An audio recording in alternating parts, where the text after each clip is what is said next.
people. Build a hospital called the Obinwannem maternity, where our women put to bed free of charge. And I also want to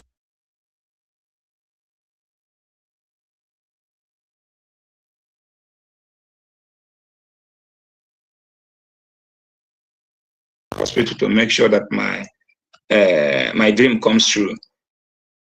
So being a voice, voicing out in the wilderness for the good of Africans, for Africans to stop seeing themselves as demon, as devil, for us to know that we are the prince and princess of our land.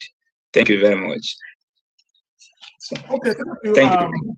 I know, please tell our PS to take care of this, because this thing is watched globally, and there will be there's supposed to be full concentration, sir, so that we'll briefly leave here. A lot of people are here already because they know you're coming from different parts of the world. I think somebody is from Germany, some other person is from different parts of the world, trying to immediately they heard you are coming to this show, because in this show, all the Igbo people, all the African people, the Nigerian people, we are always here.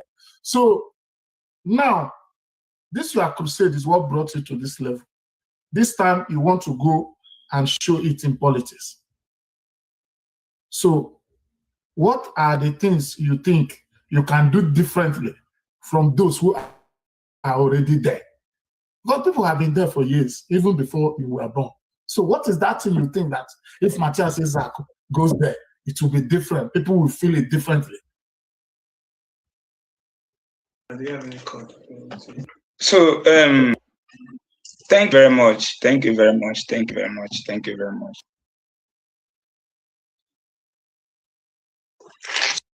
So my great brother, this question is very nice. It is very, very simple to know that government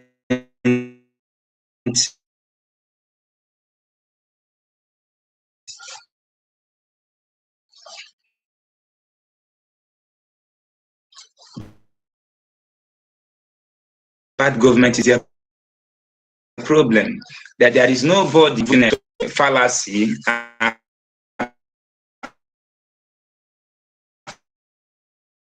people who want to force them, harvest and take money from those people who abuse the